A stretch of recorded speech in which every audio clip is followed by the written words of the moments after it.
শুভেচ্ছা অভিনন্দন গ্রহণ করুন। আপনারা জানেন আগামী 12ই ফেব্রুয়ারি অনুষ্ঠিত হতে যাচ্ছে সুনামগঞ্জ 1 আসনের সংসদ সদস্য নির্বাচিত হবেন। আপনাদেরকে আমি অনুরোধ করব, সময় সংকীর্ণ, আমরা ঘরে বসে থাকলে চলবে না। স্বৈরাচারীরা আবার আমাদের পিছে লাগিয়ে আছে, আমরা সজাগ থাকতে হবে। মহিলাদেরকে নিয়ে পুরুষরা বাড়িতে বাড়িতে তারা তফসির করতেছে, তাফসির এটা দিতেছি, তালিম দিতেছি, তালিম। আমার অনুরোধ থাকবে আপনারা তার দাঁত ভাঙ্গা জবাব দিবেন। এখানে ভোট চাইবেন, এটা ভালো কথা, এটাকে আমরা স্বাগত জানাই, কিন্তু ধর্ম তুলিয়া যদি কথা ব্যবহার করেন, ভোট চান, তাহলে এটাকে দাঁত ভাঙ্গা প্রতিকার দিবেন।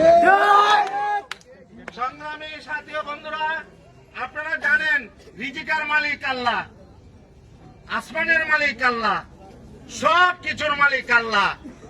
একটা দলে বলতেছে আমাদেরকে ভোট দিলে আমরা জান্নাতে ভার করিয়ে দিব। আমি অনুরোধ করব, এই দুশ্মনদের হাত হইতে আপনারা রক্ষা করার জন্য সবাই সতর্ক অবস্থায় আপনারা দাঁত ভাঙ্গা জবাব দিবেন।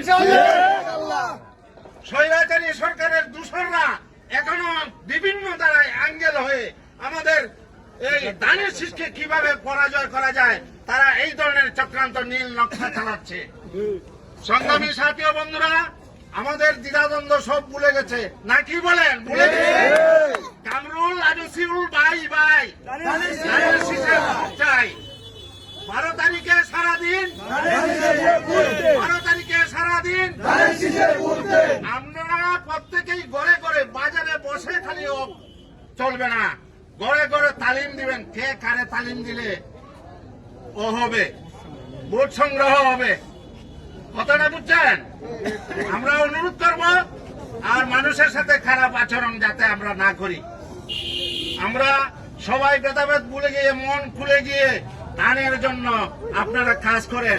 12 তারিখে যেন আমরা সুনামগঞ্জে 1 আসন আমরা আমাদের দলের চেয়ারম্যান তারেক রহমান সাহেবকে আমরা উপহার দিতে পারি।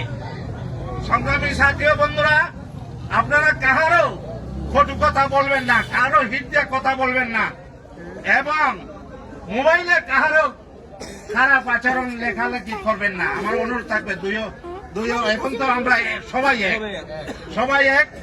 আমাদের ধানের শীষ সবার দল হইল না, আমরা ধানের শীষ, আমরা বিএনপির লোক, এক পরিবারের লোক।